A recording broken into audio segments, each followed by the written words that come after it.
This next section is about how to gain more clarity in your relationship. Before working on the emotional exchange between you and your partner, and before working on things related to your connection and restoring things, what you need is an accurate picture of what's going on in the relationship so you can start to get closer to a more accurate picture. And what this will allow is some clarity to be able to create shared goals together. Oftentimes, when you're really struggling in your relationship, you may be working with completely different goals than your partner, and it's difficult to come to a consensus because the relationship has been so confusing or because of your own emotional experience and how challenging that can be.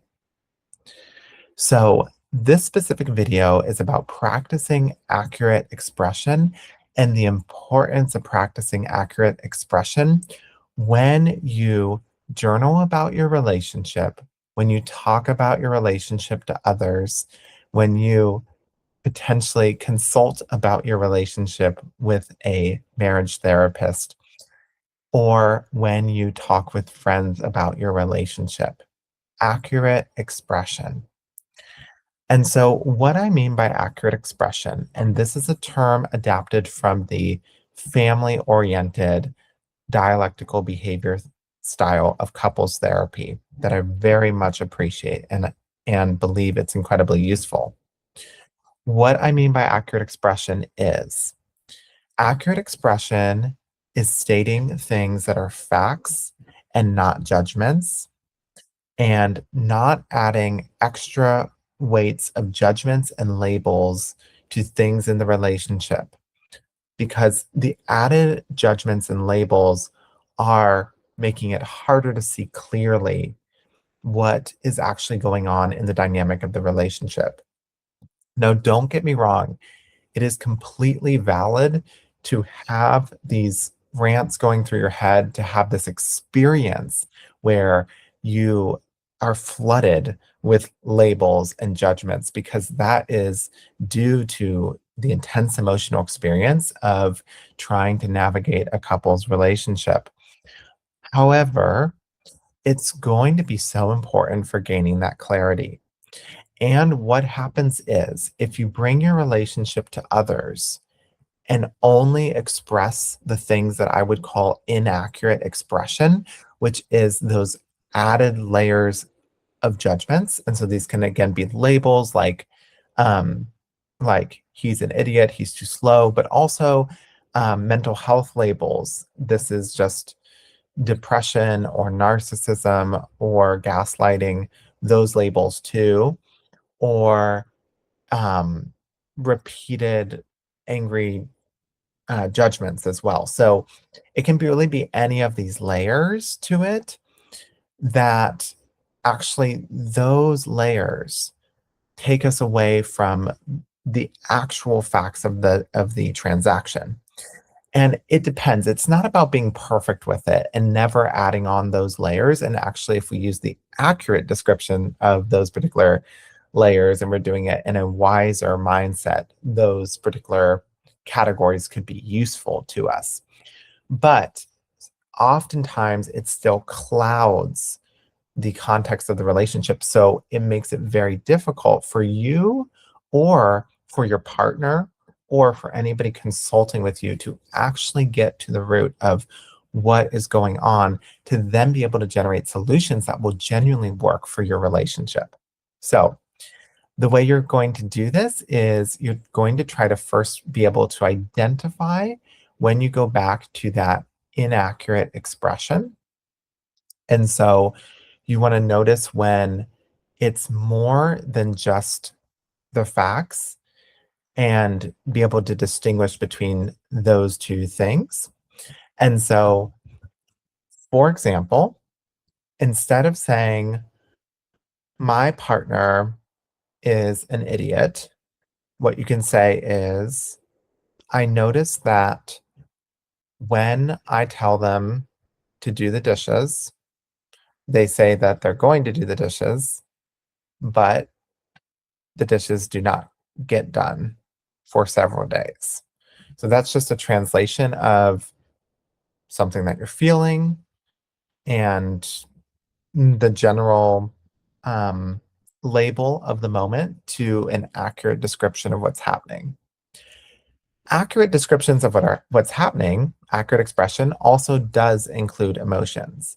So it is okay to say, I feel hatred, I feel anger, I feel um, this rush of energy going through my body. All of that is accurate expression as well, and it's needed accurate expression.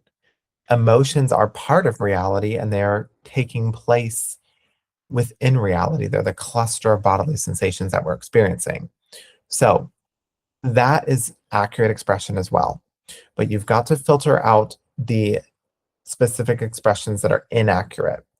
To give other examples, so I mentioned the gaslighting example. Unless you are behaviorally describing a situation where another person's behavior is um,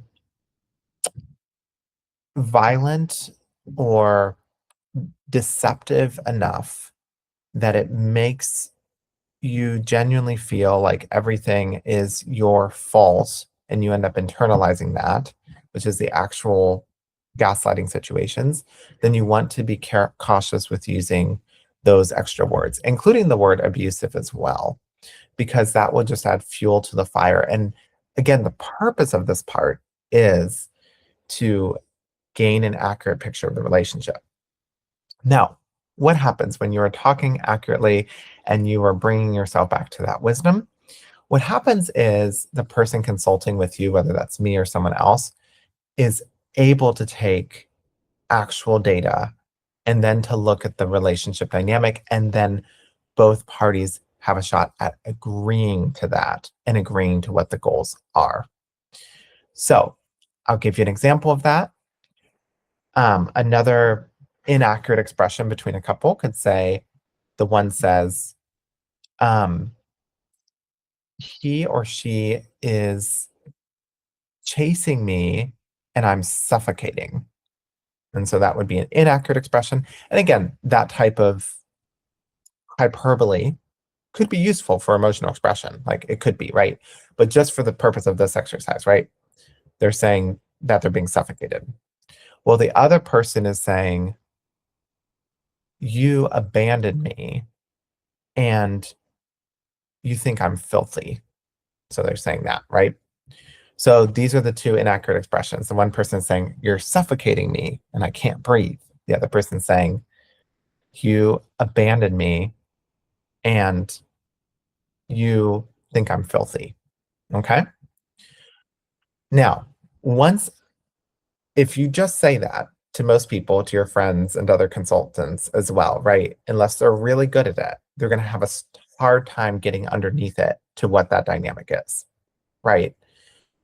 But I can see in that the accurate expression dynamic, which is one person is pursuing in the heat of the conflict because in that pursuing, they're doing what couples tend to do in the heat of the moment, which is I don't feel loved or I don't feel seen. Um, and so I'm pursuing you to resolve this. And the other person is pushing back, feeling like they're being pressured or taken over in that moment. And so they are withdrawing from that. And that's a cycle because the person pursues and the other one withdraws. And then the more the other withdraws, the other one pursues. And sometimes the pattern can reverse as well, right? And this is from emotion focused therapy.